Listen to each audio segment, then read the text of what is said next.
Hello and welcome back to A Happy Mind TV, and welcome to this week's How To Tuesday.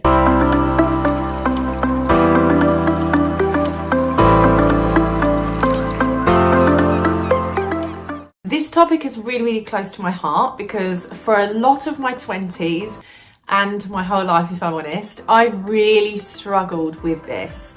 I found it so hard to do, and when I did do it, I just felt guilty.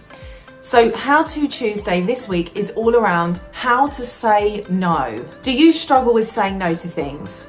Do you struggle with saying no to events? Do you struggle with saying no to going out and socialising or going to the next big event? Do you just struggle with saying no? And when you do say no, do you then regret saying no? Do you worry about the fact you've said no? Do you feel guilty about the fact you've said no? Does the word no make you feel really horrible inside, like you're letting people down, like people will feel rejected by you and that you are being selfish?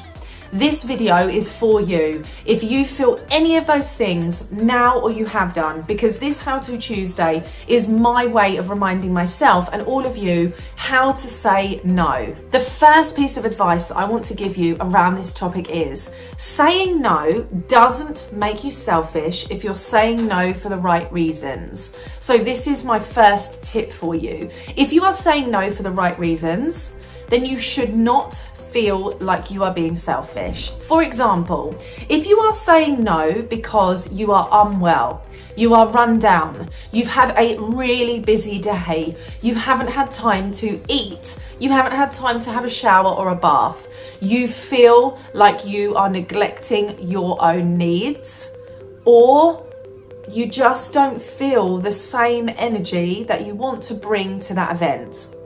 Saying no for all of those reasons is totally okay and necessary to protect yourself and stop your well-being from suffering. If you are saying no to protect your well-being and essentially look after yourself, that is never, ever selfish. Never, because you are your biggest asset. And if you are doing too much, saying yes to too many things and running yourself into the ground, you will be the one that suffers, no one else. You will be the one that pays the price, no one else. You will be the one that can't go to work because you need to call in sick, has to have a weekend in bed not doing what you really want to be doing. It will be you that suffers if you say yes to too many things, no one else. So saying no is imperative for your well-being and your happiness. So number one, saying no does not make you selfish if you are saying no for the right reasons. Number two, sometimes saying no is the only answer we can give. So if you already, and this was something that I always used to fall in this trap, sometimes saying no is the only answer you can give, but we still don't give it. So I'd have plans, someone would then invite me somewhere, and rather than saying I already had plans, I would say yes, and I would get double booked. So I would end up with so many plans, and there's only one of me, I couldn't go to everything. So rather than saying no initially and stopping the expectation from growing, I would say yes and then have to let them down later, and that would be even worse. So they have then had this expectation that I would go, I then can't go because I already had plans that I didn't tell them about. So then I end up feeling worse and more guilty, and they end up feeling disappointed because I said yes in the first place. So it just is an endless cycle. So the second one is sometimes saying no is your only option.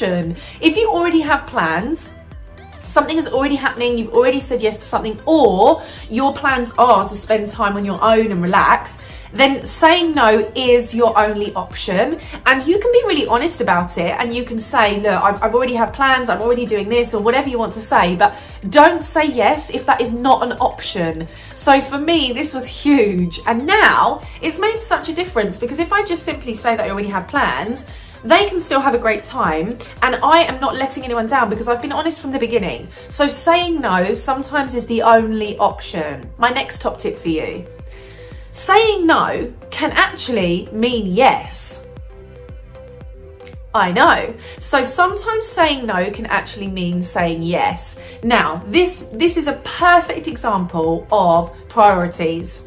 Remembering what really matters to us, remembering what really counts to us, and remember what we really want to do. So sometimes saying no is actually saying yes because if someone asks you to go paintballing and you really don't like paintballing, saying no to paintballing is saying yes to yourself. You are saying yes to your priorities. You are saying yes to your interests. You are saying yes to what really, really matters to you. And that is not getting pummeled by paintballs and running around and getting bruises.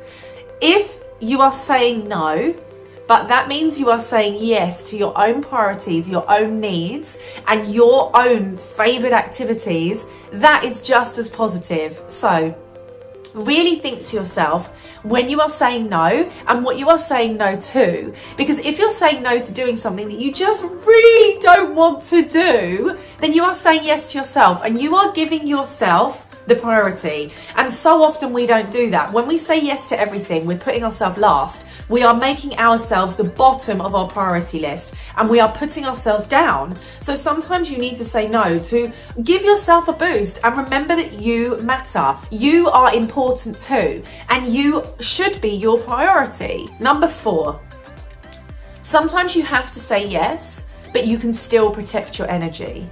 So there are things that we can't say no to, and that's just the way it is. It could be a family event, it could be a special birthday, and you just don't feel great, or for some reason you maybe don't get on with the family member, whatever it might be. But there are things that we do sometimes have to say yes to when we want to say no, but we still have to go. It could be a work event and you think, oh, I don't want to spend more time with these people, but anyway, you have to. For your job or your commitments. So what you can do in that situation is protect your energy. So when you have to say yes, when you want to say no, set yourself boundaries and expectations. So it could be you stay for a period of time. It could be that you drive so that you can leave when you want to. It could be that you get there early to spend time with them one-on-one. It could be that you leave early so that you can get home. It could be that you book in something else afterwards so that you can make your polite exits.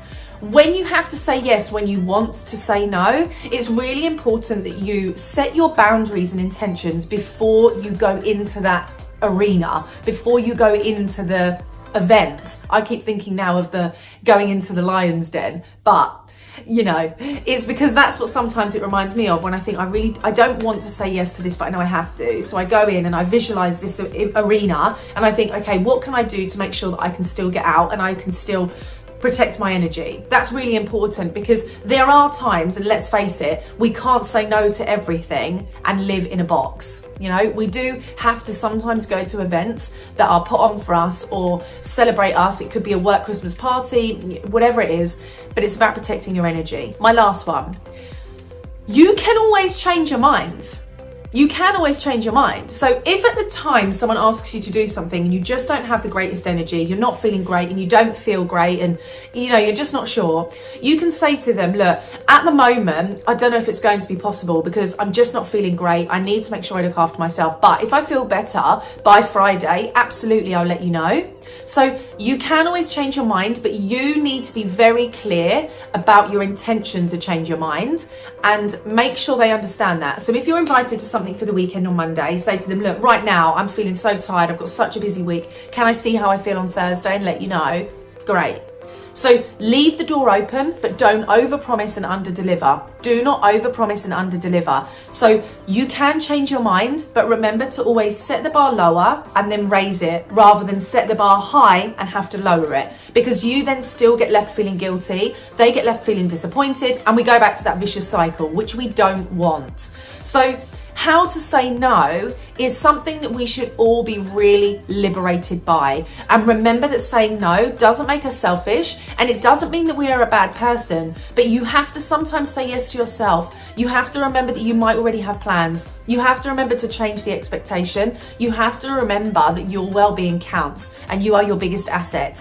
And you always can change your mind, but don't overpromise and underdeliver. Now, I really hope that that's given you a nice overview of how to say no.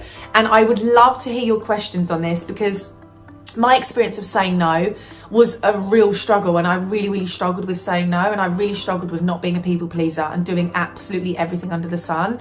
And it has changed my relationships. It has changed my friendships. It has changed me as a person and how people see me as a person. It's changed a lot of the communication that I have with people, but ultimately it's allowed me to become who I really want to be and really settle into myself. So I'd love to hear your questions on this and on your struggles of saying no. So please put them in the comments. Please talk to me. I am a person too, and I love interacting with you. I am here, even though I'm on your screen, I'm with you in person, and I wish I could give you the biggest hug and just have a conversation with you. But you need to reach out so that I can talk back, so I can answer your questions and I can give you support. So if you've loved this episode, please, please, please give it a like, subscribe, tell your friends, and I can't wait to see you on another episode of A Happy Mind TV and our How To Tuesdays.